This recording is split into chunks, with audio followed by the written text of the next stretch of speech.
Well, hello all. Today I'd like to talk about my defense of Job's wife. Now, Job lived fairly soon after the flood, and he was the most wealthy man in the East. He was also the most righteous man. And this man had a wife and 10 children, 7 boys and 3 girls. And in almost an instant, all of Job's wealth is wiped out, and his 10 children are killed by this whirlwind which descends upon the house where they're partying, and the roof caves in, and they all killed. And various disasters overtake Job, and all his cattle and his camels and his sheep are all destroyed in one instant. And Job now has to come to terms with this. He's got nothing left.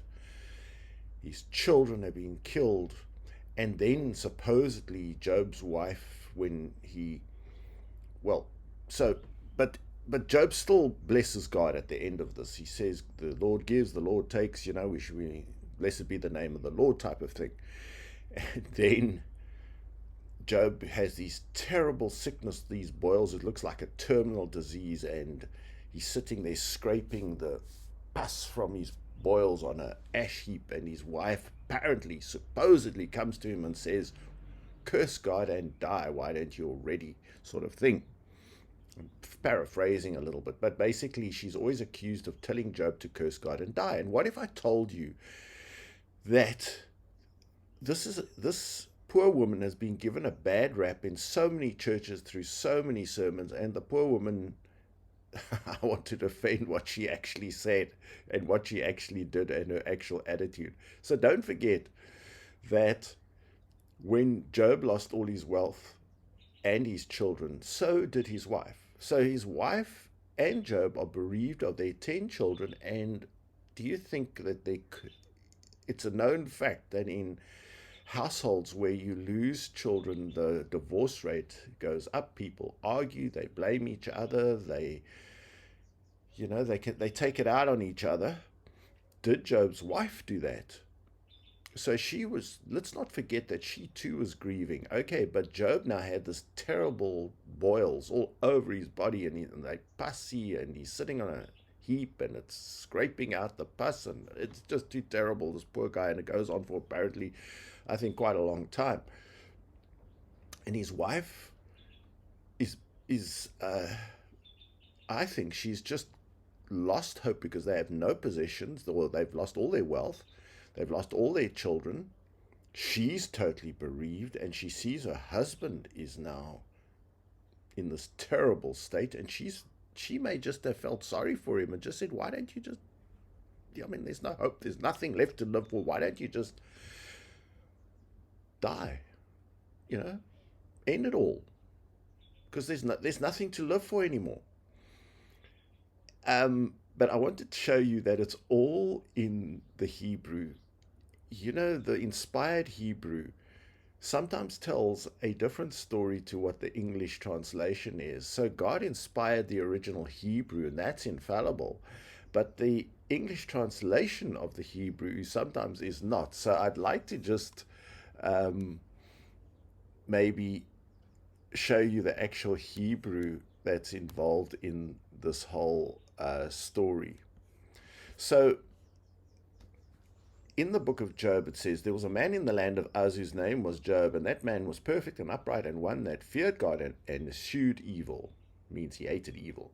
And there were born unto him 7 sons and 3 daughters. His substance also was 7,000 sheep and 3,000 camels and 5,000 yoke of oxen and 500 she-asses, and a very great household, meaning lots of servants, so that this man was the greatest of all men of the East. And his sons went and feasted in their houses, every one his day. So it seems day by day the 7 sons threw a party, and sent and called for their 3 sisters to eat and drink with them. And they were drinking wine, they weren't just drinking water.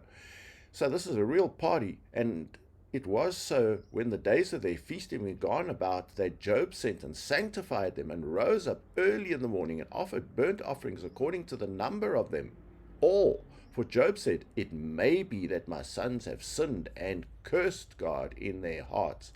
Thus did Job continually. I just want to show you that everything I'm about to say hinges on one word, and that is the word cursed. So let's just switch on Strong's, and you'll see that the word cursed is Hebrew 1288. And you'll find that the word, I'll just click on it, is barak.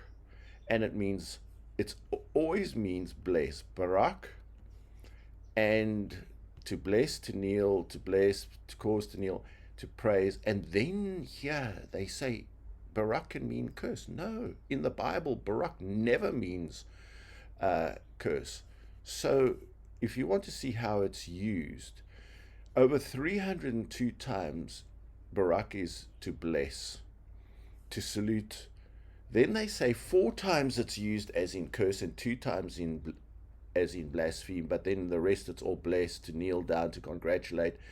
And I want to tell you that actually I've done research of all cases where this word barak is used, and every time it means bless. So so it's not a contronym, meaning a word that has got opposite meanings, and you have to find out which meaning it is depending on the context. There's nothing like that. God doesn't use ambiguity. He doesn't use a word that can mean blessed, but it can also mean curse at the same time. He chose the Hebrew language, and and contrary to all the scholars who may and the commentators who say that, yeah, no, it can mean curse, it never means curse. So I'm going to prove that to you, and let's just um, escape out of this and go back to um, our where we were with Job.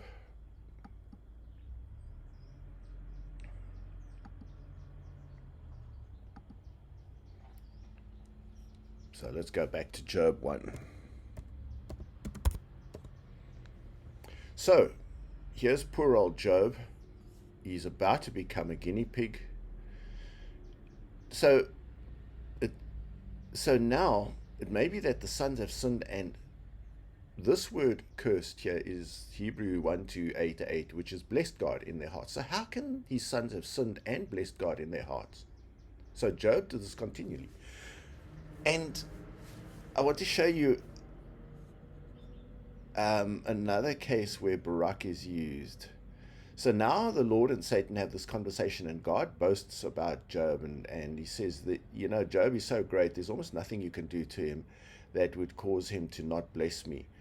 And and then Satan answers the Lord and says, does Job fear God for nothing? Have you not made a hedge about him? So here in Job we learn that God actually puts a hedge, that Satan can't harm his servants, about his house and about all that he has on every side. You have blessed the works of his hands, and his substance is increased in the land. But put forth your hand now and touch all that he has, and he will curse you to your face. So now that word curse, if you turn on Strong's again, you'll see that that word curse um, is also H1288, which is barak. But here it's used, the word for curse is 2 words. It's not bless. He will not barak you to your face. So barak, as I mentioned, Hebrews 12:88 is used for barak. So Satan's saying he will not bless you to your face. And the translators have put that as curse.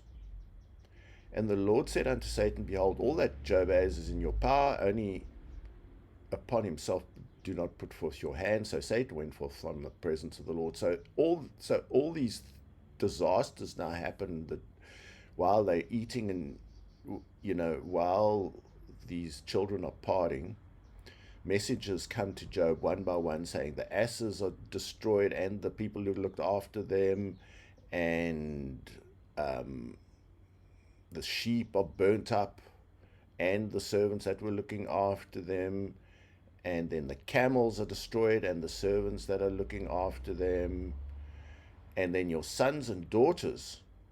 There's a great wind from the wilderness smote the four corners of the house, and it fell upon the young men, and they are dead, and I only am escaped alone to tell you. So it seems like not only did the young men, but the daughters too were killed in this. And notice what happens. And then Job arose and rent his mantle, shaved his head, fell down on the ground, and worshipped. He said, naked came I out of the mother's womb, and naked shall I return. The Lord gave, the Lord hath taken away. Barak be the name of the Lord. Blessed. It can't be cursed in some places and blessed in others. Barak always means blessed. So here God has won his bet with Job, because Job, even though he had lost everything, he's still blessed. He baraked the name of the Lord. So here God actually says that in all this, Job sinned not, nor charged God foolishly. So here God has won his bet with Satan, that Job, even if he was persecuted and lost everything, he would still bless God, and he did barak God and blessed God. So if we go now to chapter 2 of Job, again there's a day when the sons of God came. This means that the demons came before the Lord in heaven, and Satan comes too, and then God boasts to Satan how Job is holding out just fine. And then Satan answers the Lord and says, skin for skin, yea, all that a man has he'll give for his life. Now put forth your hand now and touch his bone and his flesh, and he will barak again, but it's lo barak in the Hebrew, not bless you to your face. And the Lord said unto Satan, so here we've seen twice where barak is translated as curse. It actually has the negative participle lo, or not. He will not bless thee. So it still means, barak still means bless, but it's negated by the not bless you. So barak still means bless. And the Lord said unto Satan, behold, he is in your hand, but save his life. So Satan goes out from the presence and smites Job with sore boils from the sole of his foot unto his crown, from head to foot. And here, from head to foot, there's no part of his body he can lie on that's comfortable. And so he's scraping all this pus out from his wounds, and he's sitting in the ash, maybe because it's comfortable. I don't know. Is ash soft? I don't know. And then said his wife unto him, do you still retain your integrity? Curse God and die. Now this word curse is barak. Job's wife never said curse God. She said bless God and die. Now how can you bless God and die? You see, this is where all these preachers just don't read their Hebrew. The translators here had to choose. They thought, and they thought wrongly, that barak can sometimes be curse. But almost always they translate barak as bless. So why didn't they say, yeah, bless God and die? Because Job was a righteous man. She was probably a righteous woman. The family probably were fairly religious. The kids may have had a few issues because they were partying all the time and drinking wine all the time. But she just said, bless God and die. In other words, why don't you just end it all? There's nothing left to live for but bless God and die. She didn't say curse God and die. She didn't say blaspheme God. She didn't necessarily have a terror. She didn't have an attitude that she was anti-God. She was just suggesting, just out yourself, Job. Just end it all, because there's nothing. We have nothing further to live for. But she didn't say curse God. She said bless God and die. And I'm going to show you that every time. So he rebukes his wife and he says, you speak as a foolish woman speaks. What shall we receive good at the hand of God, and shall we not receive evil? In all this did not Job sin with his lips. So Job is not rebuking her for saying curse God. He's saying she doesn't have the hope and faith that Job has, that there will somehow this will come to an end and we will see good again. She's just in the pit of despair. She's obviously depressed. She's lost 10 children in one day. I mean, this poor woman, give her a break. She just thinks the situation is hopeless, and she's telling Job, it's hopeless. We might as well just end it all. And looking at Job, she may have had terrible sympathy for her beloved husband. But here, this guy, it's not like, okay, she still didn't have the boils, which really was a terrible addition to the problem. She wasn't sitting on a heap stinking and scraping out pus, but she just looked at this poor guy. She, like you may look at a terminal cancer person and just say, just bless God and die. Just, you're going to be with the Lord. Just, why don't you just end it? It's not a matter that she was trying to say, curse God and die. She's trying to say to him, bless God and die. So just make your peace with God and die, and stop this incredible suffering. But we know from the story that in the end, when 37 chapters have gone by, and Job has cursed the day he was born. Oh, he just says, I wish I was never born. There's that old joke, who was the youngest curser in the Bible? It was Job, because he cursed the day he was born. It's like a baby was cursing on the day he was born. Okay, they play a play of words there, but it's like barak. Barak cannot have more a meaning other than blessed. And we've seen here that barak is used a lot in Job, and Job's wife actually said, bless God and die. And shame, she gets in all the sermons that are given in Christian churches this bad rap that she said, curse God and die. But she actually told Job to bless God, just bless God, and then end it all and go to be with the Lord or whatever. It wasn't the negative thing that it's made out to be. Because if you were going to curse God, that would be a terrible thing to say. Terrible advice. But she had just lost hope, and he was saying, no, shall we not receive good? He said, shall we not receive good and receive evil? So at this stage, this is Job's got a lot more to suffer, and the longer this drags on, our poor old Job, and he gets these three so-called comforters who come and comfort him for 37 chapters, and basically their comfort is to say to him, you couldn't be in this situation unless you'd done something wrong. And Job's defense is, I haven't done anything wrong. And God himself said Job had done nothing wrong. So this was just but you see, in the process, the Bible is written so that we see that we're learning so much from this. First of all, we're seeing that Satan can do nothing without God's permission. Secondly, we're seeing that God puts a hedge around the righteous people so that Satan can't touch them, and God sets the limits on what Satan's allowed to do to the righteous. So we're learning from poor old Job's experience. And then at the end of the chapter, Job ends up with this woman who was supposed to have said, curse God and die. She ends up bearing Job 10 more children. Again, 7 boys and 3 girls.